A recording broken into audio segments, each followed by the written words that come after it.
the police from a force to a service so that it can serve the people of Kenya. Now let's go back to what happened on Monday. There was dramas. 3 senators were arrested early morning after a night-long siege in their Nairobi homes. The senators, Dr. Christopher Langat of Bomet, Cleophas Malala of Kakamega, and Steve Lelegwe of Samburu were later bundled into police vehicles and driven to their home counties to record statements. Our Crimes and Investigations reporter, Brian Obuyo, painted a picture of those arrests. Let's look at that part of the report before we speak to George Msamali on whether or not Kenya is really becoming a police state. Arrest me, they have no problem. The full glare of what was going on was only revealed when morning came. Officers claiming to be from the Directorate of Criminal Investigations under instructions camped outside the homes of Bomet Senator Christopher Langat and his Kakamega counterpart Cleophas Malala. In a video shared on social media, Senator Langat claimed he was being threatened and intimidated. The senator was shouting from his window that his stand on the government-backed revenue allocation formula was haunting him. Kama hamutaki nipige kura, wacheni nilale hapa kwangu kuliko kupelekwa polisi. Nitaka hapa. Ni nini mnataka? Na nimewaeleza tangu za ile ya kwamba sitoki hapa mpaka asubuhi munipeleke kenye kila mtu anajua. Sasa mnanipeleka usiku wapi jameni? All right, now, following whatever happened, that debacle we saw on Monday and throughout the week, let's just bring in George Msamali, who's a security analyst, trying to paint a picture of us. There's a pertinent question, Msamali, and many thanks for your time right here on Weekend at 1.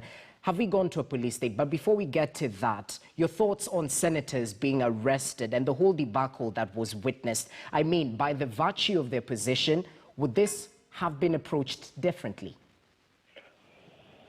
I think what we saw is very unfortunate, and the Gestapo kind of operations that we witnessed that day when the senators were being arrested is quite uncalled for, and it clearly shows that we are sliding back into the years, the 90s, when the police were the law unto themselves. And by virtue of their positions, I think this could have been handled in a different way. These are people of repute in society, and what was supposed to have been done, very simply, if they were supposed to report to a particular police station, the OCS has the powers to summon them. Tell them, we want to talk to you. Can you present yourself to this and this police station? I think we saw a lot of resources being used in making these arrests. We have human resource. We used fuel to transport these people to the various police stations that they were taken to. And at the end of it all, no charges were preferred against them. So it points a picture of a police that does not know or does not understand what it's supposed to do. Okay, Msamali, the 2010 Constitution vision was so clear. Kenyans had in mind what they actually pictured, turning the police force to a police service. Now, later on, 2014, the security bill brought a couple of complications in terms of the vision Kenyans were trying to achieve with the police service. I have to ask you, have we gone back to a police state? Was changing the police force to a police service just a change of names? What exactly do you think of this? My thought is that you've heard the Deputy President say that in 2010, we wanted a people-friendly police service. Initially, we used to have a Kenya police force, and then 2010, in the Constitution, Kenyans wanted police that would be there to serve them. But come 2014, there was the security bill that was taken to Parliament and voted for by the same senators and the MPs that gave sweeping powers to the executive. And this, in essence, gave control of the police to the executive.